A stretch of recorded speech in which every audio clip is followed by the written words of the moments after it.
지금부터 한 150년 전 해인사 백년암에 활해노 스님이라고 계셨어요. 활해 스님이라고 하시는 어른은 공부는 어떻게 지으셨는지 모르겠어요. 이 어른이 아마 조선조 말기의 수행 방법이니까 연부를 하셨는지 이분이 꼭 화두를 했다고 하는 기록은 없습니다.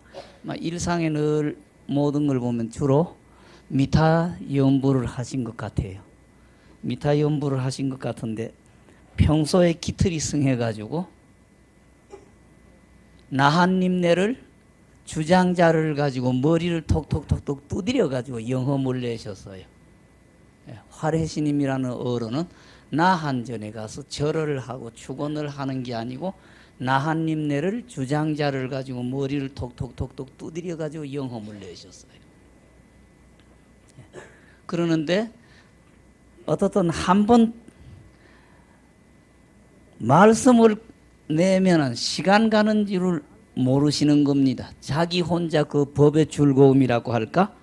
법계 온통 전체 법 속에 사시기 때문에 한 번 법상에 올라가시면은 3시간도 좋고 4시간도 좋으니까 해인사 산중에서 그 조금 말씀드리면 도인 스님, 큰 스님을 법상에 모시지를 않아요. 법상에 한 번 올려놓으면은 노장님 혼자 법의 즐거움 속에 대우주의 법 속에 법의 즐거움 속에 혼자 도취되어 가지고 시간 가는 걸 생각을 못 하시니까 밑에서 듣던 대중들이 전부 지겨워서 자리를 빠져나가 버려요. 그러면 혼자서 이렇게 하시다가 나중에 이렇게 차려보면 내가 인간 새끼 몇 개 그거 쳐다보고 법문하나? 대우주 전체에 내 법문 듣는 사람이 수십억이 되는데 인간 새끼 몇 개 그것 때문에 법문하느냐 이렇게 하셨어요. 그러시고 늘 한 가지 이상한 거는 마당에 다니다가 벌거지 한 마리라도 죽은 거 쳐다보시면은 그대로 두지를 않아요.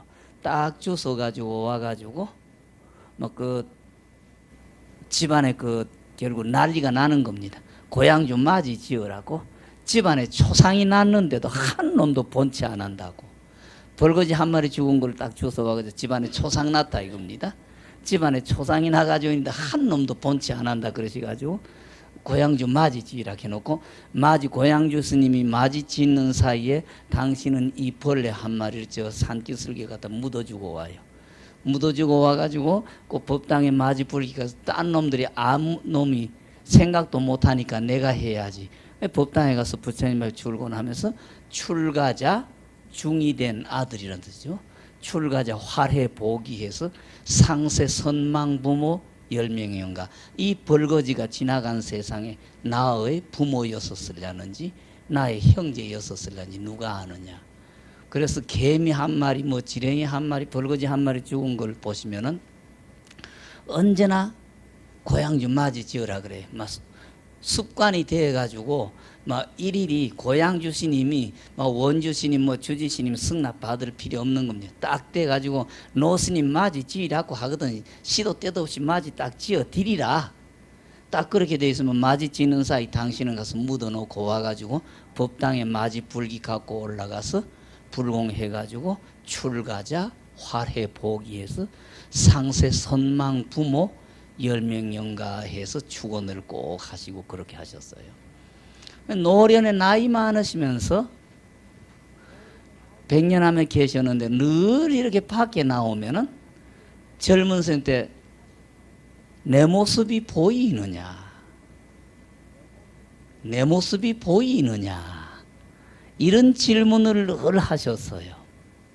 내 모습이 보이느냐. 그래서 그 백년암의 젊은 스님네가 노 스님을 골탕을 먹이자 이런 거죠. 그래서 딱 짠 거예요. 젊은 스님들이 짜가지고 하도 한 번 두 번이 아니고 늘 큰 방에 뒷방에 계시는 노 스님이 큰 방에 나오시면 젊은 스님한테 내 모습이 보이느냐. 보이는데 안 보인다는 소리는 할 수는 없고, 노스님이 자꾸 보이느냐 해서 하니까, 노스님 생각 같아서는 너희들 눈에 내 모습이 안 보이지 않느냐 하는 걸 바라는 것 같으니까 노장님을 애를 먹이자. 그래가지고 젊은 스님 내가 짰어요. 그래서 노스님의 모양은 안 보이는데 옷이 보이네요. 옷만 벗어버리면 노스님 아무것도 안 보이겠네요.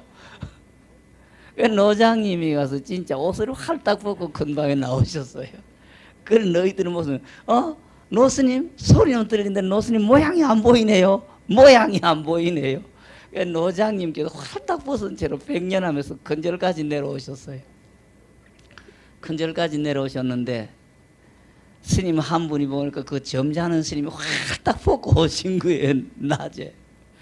그래 그 놀래가지고 스님을 방에다가 모시니까 혀를 껄껄껄껄 차면서 봐야 될 모습은 쳐다보지도 못하고 안 봐도 될 모습만 쳐다보고 사는 어리석은 놈들하고 혀를 껄껄껄껄 차신 거예요. 그렇듯이 여러분의 모습을 여러분이 보지 못하면서 여러분의 남편도 못 보고 아들 딸도 못 봐요.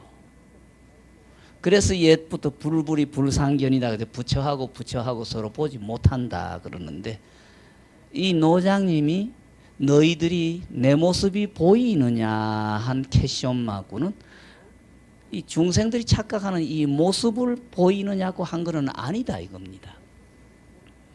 이 모습은 아무도 볼 수가 없지요. 안 보이는 게 옳은 거예요. 보인다는 사람이 착각하고 있고 잘못되고 있는 거지, 안 보이는 게 옳은 거고 볼 수 없는 게 옳은 거예요.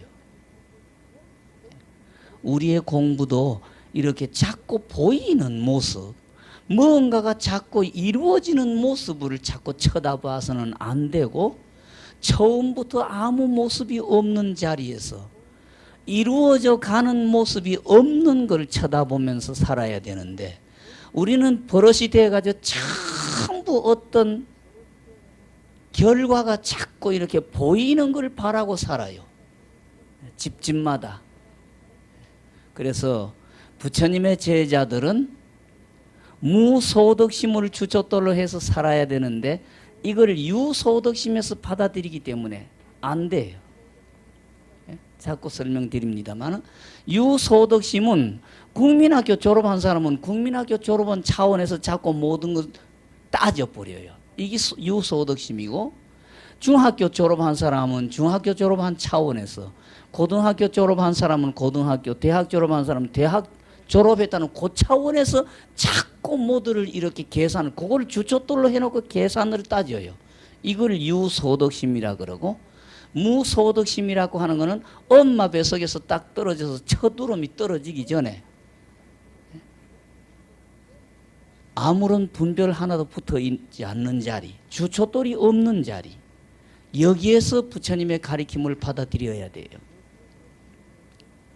그런데 우리는 자꾸 어떤 걸 주춧돌을 놔놓고 요걸 기점으로 해서 자꾸 계산을 따지기 때문에 한평생 염불을 했다, 기도를 했다, 경을 읽었다고 하면서도 그 주춧돌을 위해서 했기 때문에 우리의 실제 본분 자리에는 거기에 보탬이 되는 게 아무것도 없습니다. 불교는 무소득심에서 받아들여야 됩니다. 먼저 시간에 그 관음입리지문이다 그랬죠. 소리를 관찰해서 진리에 들어가는 문이다 하는 말씀을 드릴 때에,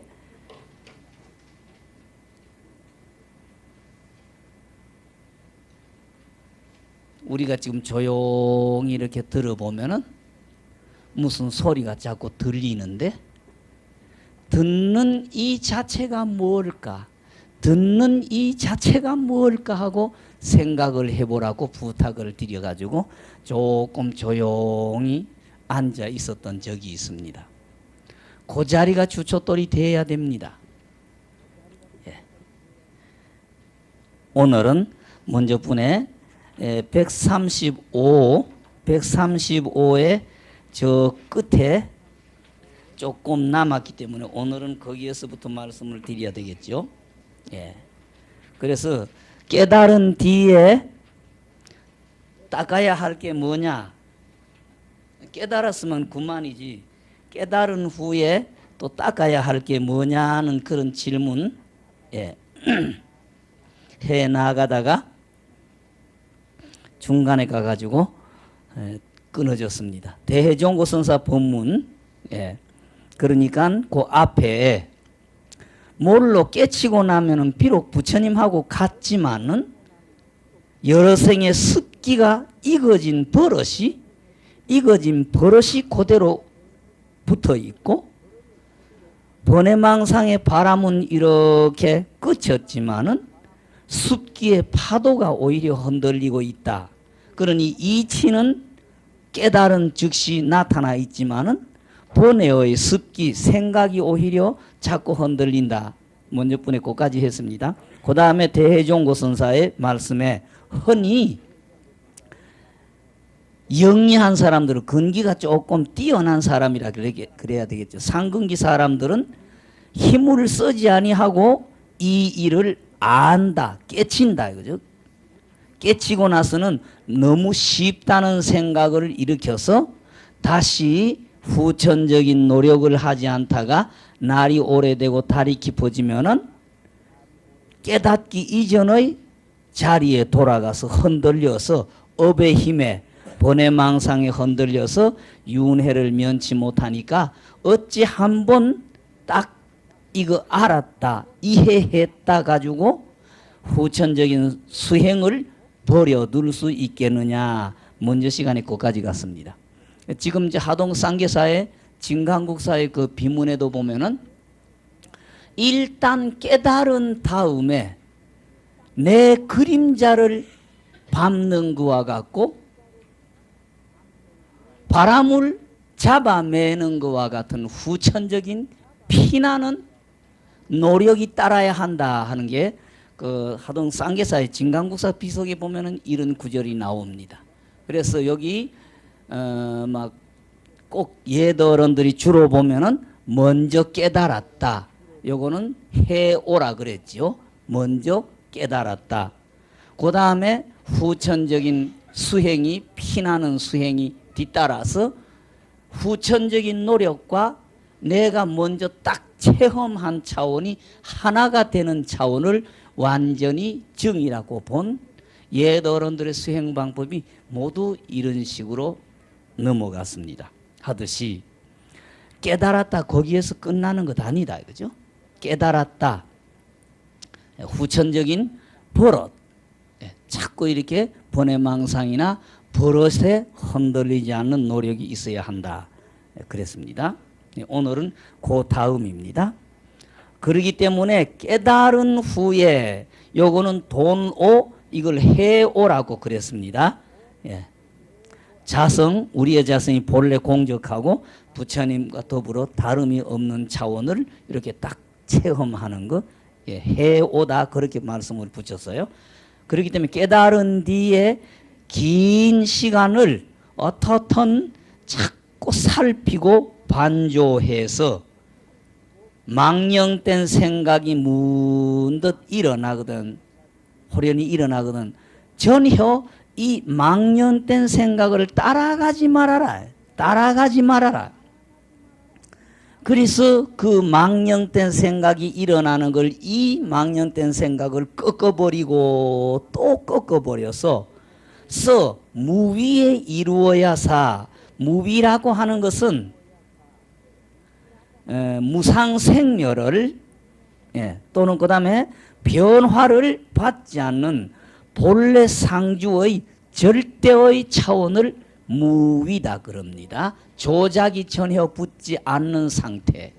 유위 있을유자 하위자는 모든 거 꾸미고 만드는 걸 유위라고 그러고 무위라고 하는 것은 본래 상주하는 절대의 차원 무상생멸을 받지 않고 모든 변화를 받지 않는 다시는 변화가 없는 흔들림이 없는 그 자리를 무위다.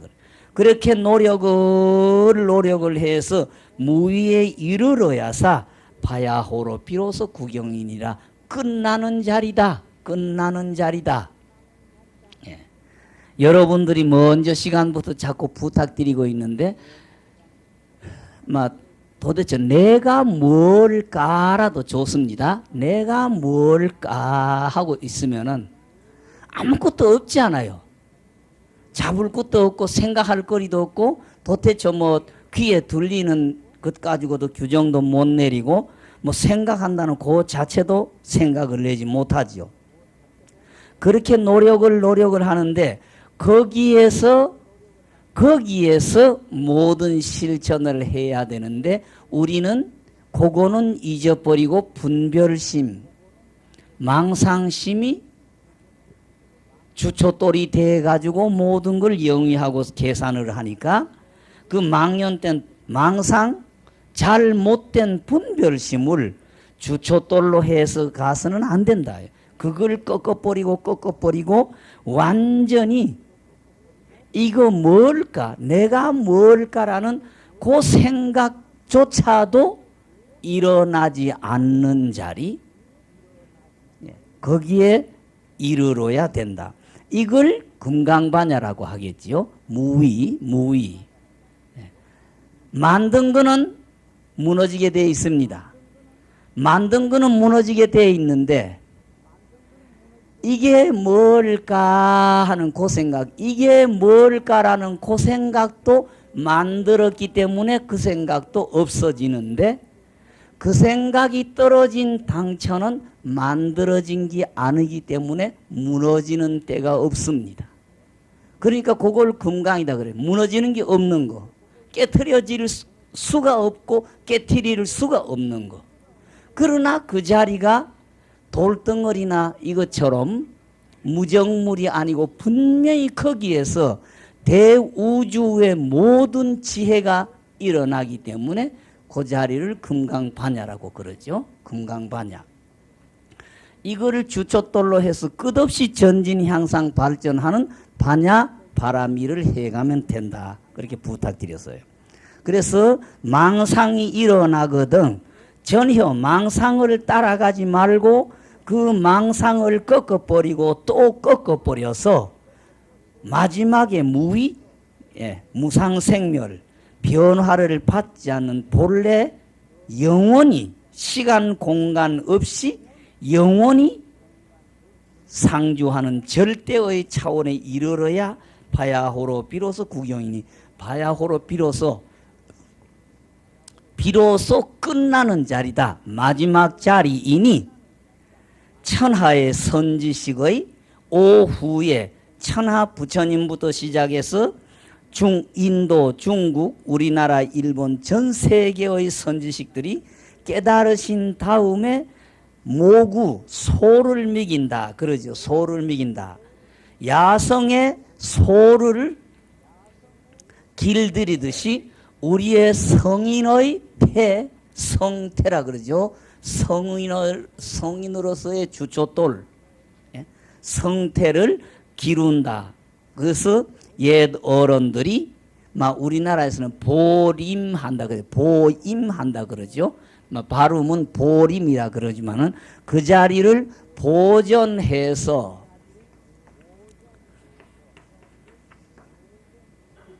지닌다. 그래서 보임한다. 글자는 보임이라고 해놓고 이걸 보림이다 부르죠.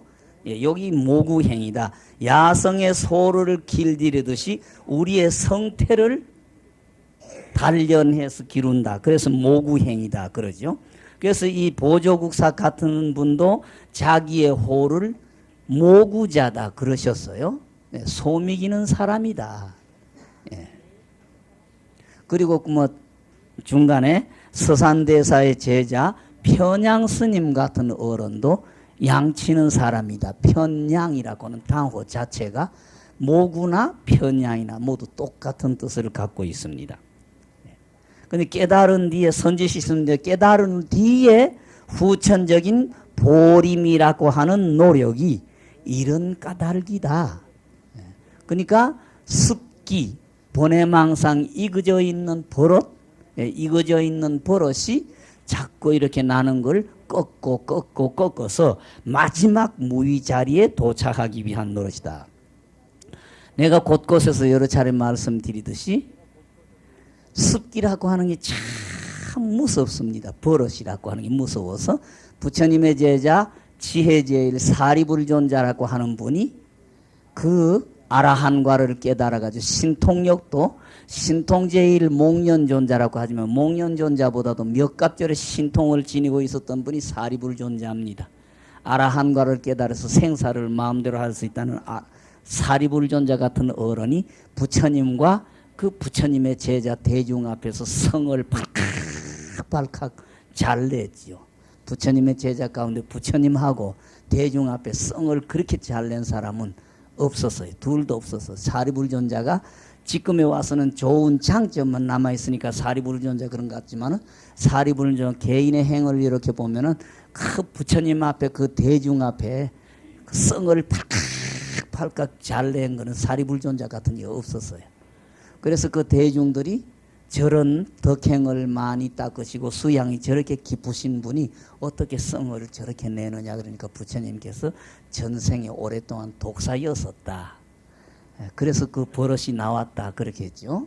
예, 하듯이 우리 버릇이라는 게 그렇게 무서운 겁니다. 예? 조순조의 그 이조실록의 정조대왕 조에 보면은 정조대왕의 아들 순조가 금강산에 농산스님이 몸을 바꿔서 들어갔기 때문에 전생 중로로 타면서 맨머리에 떳떳한 구들방에서 그 버선도 신지 않고 좌선하던 그때 버릇 때문에 자꾸 이 버선 갑갑하게 신고 있는 거 싫어하시고 머리에 관 같은 거 자꾸 쓰는 걸 아주 그렇게 싫어하시가지고 그 임금님 순조가 늘 관을 벗어놓고 살고 궁녀들이 들어오든지 말든지 대신들이 들어오든지 말든지 늘 방에서 버선을 벗어놓고 살았다 그랬죠. 중으로서 그 한평생 벗어놓고 살고 머리 아무것도 안 덮어 쓰고 살던 버릇이 돼서 그렇다고 해서 우리 육체의 버릇도 다음까지 연결이 된다 이거죠. 그러니까 우리가 심령과학상으로 보면은 엘리베이터 같은 거 타기 싫어하는 사람이 있고 높은 이 산 언덕 같은데 올라가기를 그렇게 싫어하는 사람들을 보면은 언젠가 전생에 절벽에서 떨어졌다든지 높은 데서 떨어진 충격이 남아가지고 높은 데 올라가는 거 싫어하고 높은 데 가기를 꺼리는 버릇이 있다 그러죠. 가듯이 우리는 언제 어떻게 겪은 것도 거기 전부 남는다. 정신적인 버릇만 남는 게 아니라 육체 물질적인 버릇도 자꾸 남는다 이거예요. 이렇게 무서운 게 버릇이기 때문에 이걸 육체적인 버릇이건 정신적인 버릇이건 자꾸 제해버리고 해서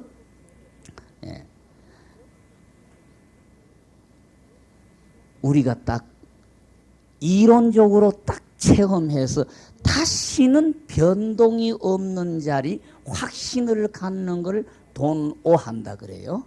이어서 여러분께 벌써 여러 시간째 도대체 내가 뭘까를 생각을 해봐라. 그래서 그 자리가 뭐 말로도 표현할 수 없고 이거는 마음이라고 할 수도 없고 부처라고도 할 수 없고 뭐라고 이름 붙이기에 달렸는데 죽어있는 상태도 아니고 살아있는 상태도 아니다. 그러니까 그 자리는 범부도 아니고 성자도 아니고 그러니까 그거는 생도 아니고 사도 아니고 영원이다. 이렇게 말씀을 여러 차례 드렸는데 그때 넘어가 버리면 아무것도 남은 게 없잖아요 지금. 그게 완전히 내 양식이 돼서 확신이 딱 서서 이게 내 주초돌이요 대우주의 주초돌이다라는 확신이 서야 그걸 유지하려고 하는 노력이 따를 텐데 그저 언제나 물에 물 탄도 술에 술 탄도 그때 그 이야기 듣고 나면 다음에는 남은 게 아무것도 없어져 버려요. 이게 전부 지나간 시간의 버릇 업 때문에 실감이 안 나니까 그걸 못 믿어요. 실감이 안 나니까 못 믿어요. 그러니까 여러분들은 돈오 한다는 해오도 안 되는 거지요. 해오도 안 된다. 그러니까 이걸 염불을 하든지 이 먹고를 하든지 코피를 출출출출 쏟을 만큼 애를 써가지고 요 자리 확신이 딱 설 때 오늘날 한국 불교계 선방에서 이야기하는 견성이라고 하는 단어가 그 확신이 딱 설 때 견성이라고 그런다 이겁니다.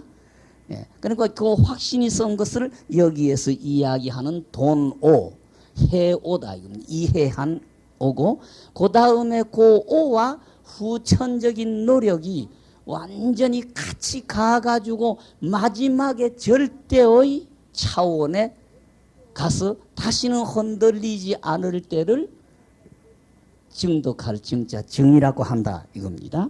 그래서 여태까지의 그 선지식들의 깨달았다고 하는 뒤에 노력, 후천적인 노력이 모두 이러한 이치와 이러한 까닭 때문에 이루어지고 있다.